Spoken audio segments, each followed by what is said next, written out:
Hey everybody, welcome back. This is Tahyira Savanna, or should I say, the relaunch. This is Tahyira's show on YouTube.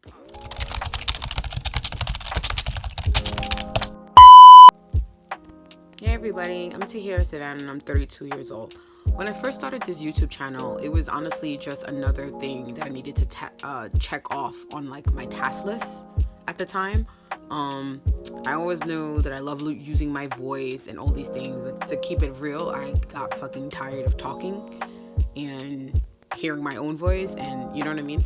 So, yeah. These new videos are going to be way more on brand, on topic, not just random crazy rants that I probably still do all day long on Instagram story and Snapchat and Twitter. Twitter is like a big kind of motivation where I started back this channel and kind of coming to you guys from like a teacher kind of perspective. Not to say that I'm better than or smarter than. I think we can all learn from each other when we're not being dumb and trying to be fierce towards one another and actually like share real facts. So this is what I'm here to kind of get my point of view across on a plethora of topics. I think it's most fitting right now for me to talk about mental health, since that's kind of what the main reason is for the pause. I guess you could say that's like the topic that covers why I took a break from this channel and stopped creating what happened to me in LA. Even though I told part of that story in the previous vlog, it's kind of like now I'm in Brooklyn in my basement closet because it has really good, in my opinion, acoustics and no one's down here right now, and I can record this video without my grandmother yelling, saying that she needs like water or something. So yes. Mental health is your wealth. I used to read that all the time and not know what the hell they meant, and I was like, I would say it too, like, oh, that sounds really nice, like it's clutch. But now I understand that if you don't take care of your wellness, or just the way you take care of your thoughts, like mind your thoughts, then you're gonna be in more trouble than you're gonna be able to think your way out of, you know. And that's what happened to me in 2017. I think I spoke about that here before, but more so really going through life and applying the things, like say you pick up and you learn in therapy, applying it to when you need to, when you're out in the real world outside of that office and you're just like, everything seems so hunky-dory, and then it's like you're hit with something and you're like, WTF. So maybe for the past 2 or 3 months in LA, I went from creator mode, living mode, to survival mode. And what I realized for the first time, well, maybe not the first time I actually thought about it, because I've been in the space where I just kind of like, I can't share anything because I don't really know, I don't have like a point of view. I'm just living life and there's no lessons learned yet. But I got a really big anxiety from like even being just on Instagram. I couldn't even, and it wasn't because of any other person or anything. It was just me, and I worked on social media. I do digital marketing. So I definitely got burnout. I was over it. It kind of was just losing its whole grasp to me as to why we all need to be there. And then it's like, I got to that point where it's like, I don't know, people running businesses are getting paid to do this, but it's like, even with that, it's like, I don't care. Like, you know what I mean? It's like, this shit is blowing my OD. And I would want to share, like, if I can, I'm going to put in some of the clips that I did share when I was here. Like, I went on my Periscope. I was just using different forms that I don't normally go, but I just felt more comfortable there for whatever reason. And then, I told my therapist about it. I stayed in therapy when I came out here, and she was like, it's probably because you're in one of the biggest transitions that you've been in. Like, you've never really been here. Like, I moved to LA, that was a transition. I'm moving back is another transition, but like half my stuff was still there, so it's like your brain doesn't know. And then on the bigger issue is, I worked really hard to get over there for the last 7 years, and now that I went there, and it's kind of like checked that off the list, just like this vlog. It's like, now what? And I'm one of the people that have to constantly feel like I'm working towards something big for me to get up out the bed every day. I'm not like small goal, I'm big goal oriented. So that being said, it's like, it kind of, when she broke it down that way, I'm like, I guess it makes sense of why I have anxiety with sharing, not just being on social media, but obviously we share on social media. Sharing what was going on with me. I would just post like selfies, just like not even a story, something stupid, a person's lyric, like, I stopped actually sharing, and it's like, it was giving me anxiety. And when I left that therapy session, I just remember like going home, writing in my journal, and just being like, your issue is that you're comparing yourself right now to a space in your life where you were where you feel like you were better. Like, the years when I was working, I was making a lot more money. The job that kind of led me to go to California when I got to California, the way that I was perceived because I came with all these things. You know, comparing myself to that point, or even like graduation, like back 2010 now, graduating with a master's degree. That was like a huge accomplishment for me at 23. Then to hit the real world and go through a recession and basically still be in debt, and you know what I mean, like all these things happen right after that. You know, I would just like kind of cherry pick through my life and just like try to hold on to these really good moments, which is not a bad thing. You're supposed to do that. But then when you get to the point where you're in a bad moment and you start comparing yourself to that person, it's like that's you're worrying about shit that's out of your control. You can't go back to the past, and you damn sure can't see the future. So, you know, that's a little piece of nugget. I don't know if anybody else feels like that, but writing it out and kind of like having a real conversation with yourself, like slap yourself, like stop being silly. You gotta do it, because yourself is depending on yourself. I compared the feeling like when I did start confiding with my family and my friends about it, my husband. I'd be like, I feel like I hit this like imaginary wall. Now, if you could say that the wall is imaginary, that means you already know that it's not there, but you feel like there's something imaginary blocking you from getting to where you know. And I think now that I'm recording this vlog, I would say that the imaginary shit is because I could see through it, like I could see past it, and I can't see it. Like, I don't really know what is this exactly that's fucking blocking me, but there's something here, you know. And I know it's not stopping me, but it's definitely blocking me. So that's one I guess you could say analogy that I use. Like, you feel like you hit an imaginary wall. Like, I've read a lot of memes that kind of corroborate with that same type of emotion, and I know that I'm not alone in this, because a lot of people talk about it on their, you know, self-help people and all these other people who are like big on like spirituality and things like that.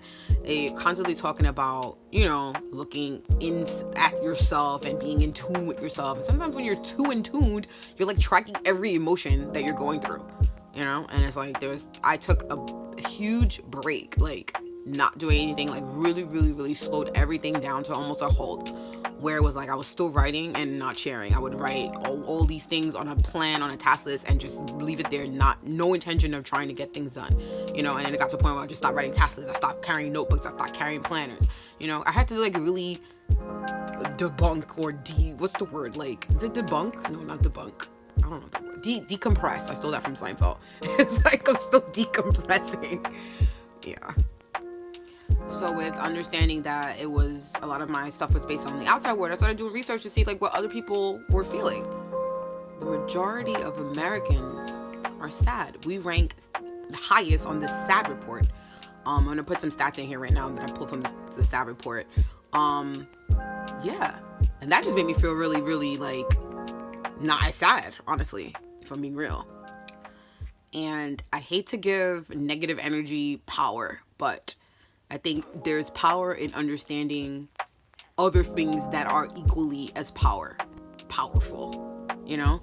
There's a lot of negativity, there's a lot of anger, there's a lot of unfairness, major unfairness that's going on. Unfairness, like if I look at the news and I'm looking at migrant children in cages, unfairness leads to help. Like, you want to do something to help, it leads to reaction, like that shit is wrong, like I'm march for Black Lives, all those things. That's me taking action because I felt something. There's situations that's going on now that's being promoted. I wrote in my notes, like, it's like we're living through publicized terrorism, and the terrorists are us here in this country. I'm not talking about post 9/11, because that's a whole different kettle of fish, as they would say. But living right now, what we're dealing with, the president we're dealing with, the people that are supposedly operating in our behalf, and just everything else, how he even came to be our president, social media, all these things. It has already, I'm like, it's not going to, it has already chipped away at our wholeness. You know, like, we're not 100% whole because we're living through these times. No matter if you want to be in tune to it or not in tune to it, because we're human beings. And I'm an Aquarian. I'll tell you guys that I believe more in human connections than any other thing that can possibly connect us. There's a lot of battles going on. There's a lot of, I guess you could say, you know, like ruthless behavior. People on the left think that they're super, super right. The people on the right think that they're super, super right. No one wants to listen. Everybody thinks that they're getting like some type of medal in the end, or like we're running races against each other. When this is the United States of America, I'm just using the political aspect of what we're all living through and seeing right now. It's crazy and it's sad. It's sad that, like, I try to talk to people on Twitter and they have a different opinion than me, when they talk about, let's say, the Second Amendment, for example. And if you have a point of view, no one, because of our president and the way he talks down on people, no one feels like they can just give a point of view without name calling or insulting someone, calling them a lib or a dummy or a Democrat. Or it goes both ways. If a person on the left says something about a person on the right, for example, it's like, oh, well, you're an idiot, you're a Nazi, you're a racist. It's like, okay. Like, what? And it wasn't like that. Like, I was on Twitter for a lot of different eras. I was on Twitter during Obama. I was on Twitter during Black Lives Matter. That's kind of like when I was probably tweeting the most. And yes, we would argue, but it was never like this. You know what I mean? It wasn't like this. It wasn't like people physically want to harm you and they're just doing it because no one gives a shit about each other. It wasn't like this. And for people who are like me, humanitarians, we know that this world cannot survive like this. I tweeted just the other day, I'm like, the end is near. Like, it has to be, because I'm going through personal stuff in my life. This loss everywhere you turn, just kind of senseless. There's not a lot of things to be hopeful for, like how they used to be. And yeah, like I say, I'm not a Debbie Downer. Like, you guys see my other things, I'm mostly dancing and having a good time. But it's been harder to do that and just forget about everyone else that's suffering. I mean, there was a day that I had a really good day and I kind of like wasn't really reading the news or anything like that. And I got home and it was the El Paso shooting. And I'm like, I'm over here in the cab, like rocking out to Beyonce. And I opened the door and my grandma's like, did you hear what happened? And I'm like, no, what happened? And it's all over the news, and I'm just like, oh shit, like, you can't even bring it back to the mental health topic that I was talking about. That's another reason why, you're probably feeling a lot more heavier than normal. It's like a lot of people are paying attention to like the moon changes and all these types of things, more so before than ever. It's because people are looking for signs from the universe to explain what's going on right here. And we are in probably a very specific time. I think I probably will do a little bit of research and maybe talk about, or maybe bring somebody on that has more information about, like really what the times that we're living in represent in the grand scheme of like existence. But I'm that deep. Yeah, that's what it is, so I was like, I took a break on myself, just like being down on myself, because it's like, there's a lot of shit going on in the world that you should be down about. So it's not like you're misplaced when it comes to that. The other day I hit up a bunch of friends. It was World Suicide Prevention Day. I just hit up people that I just know that they, you're so much of a loner and you're always by yourself and you can't even be on Instagram. You deleted the app and you know what I mean? It's like, I hit up all of those friends that I had in my life. And, some of them are just like, I realized like, you're just this way and I kind of had to cut you out of my life. And the rest of them who responded back, I'm just like, I'm just checking in on you, making sure that you're good. So I want you guys to do some homework. I'm gonna try to leave everybody with a little bit of homework at the end of these vlogs. I told you I'm coming with something new. Reach out to a person that you feel that you've been thinking about, and I know like whatever medium, doesn't matter. It could be on Snapchat, it could be gone by in 24 hours, wherever it is. Reach out to them, be like, yo, I used to see you all the time and I didn't see you, like, I'm just checking in, saying hey, or whatever.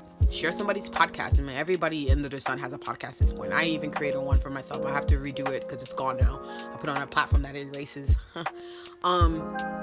Share somebody's podcast. Listen to someone's insight. It's good to take time out of your own world, step into someone else's, and see what you can learn, and then also provide something for someone else. That's all I have for you guys for right now. Thank you for tuning into Tahyira's show on YouTube, and I'll be back with a lot more. If you want a topic for me to like actually cover, just leave it in the comment box below and we'll talk about it. See you guys next time. Hey guys, make sure that you're following me everywhere. I'm on Instagram as iletthegoodtimesroll. I'm on Twitter as T*. You can find me on Snapchat as Tahyira, and I'm on Facebook as Tahyira Savanna, writer, dreamer, weirdo.